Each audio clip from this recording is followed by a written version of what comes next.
Türkmenistan'ın halkı hassahanada bolmak, becermek ve imetlenmek üçün pul tapıp bilmeyen yören wagty Haramdağ Berdi Muhammedowyň doğan garyndaşlary doğulan gününü belleýär we döwlet gaznasyndan eklenip şagal meslegini dowam etdirýär.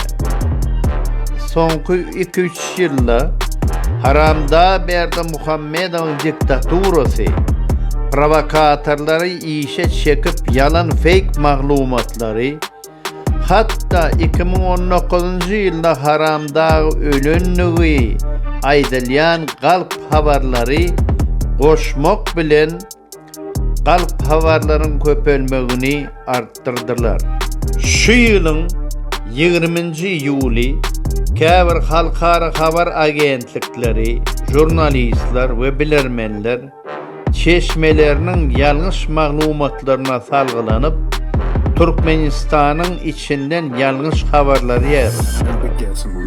Hamana Haramdağ Berdi Muhammedowyň aýal dogany agyr kesellimiş we Haramdağ Berdi Muhammedowyň giýewsi Nazar Rejepowyň ölenligi bar. Çeşmelerimize göre Haramdağ aýal dogany we giýewsi Nazar Rejepowyň diri we sagdanlygy anyk. Ol hakykatdan hem kynçylykly COVID-19 bilen keselledi. Sebäbi ýaş bilen baglanyşykly tewekkelçilik topordady we henidem aşagramly. Emma Nemes Lukmanlar tarapyndan mugut we el yeterli bejergi berilen soň Nazar Rejepow diňe bir sagalmak däl, hatta öňküsinden hem semräp gutuldy. Bay bu, iyi de çıktı bu. Ancahanlıydım orada da. Böyle orça orada tutmuş. Ey ilahi emine.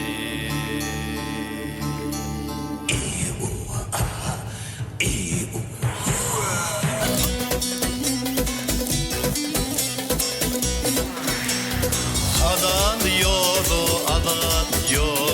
atlanali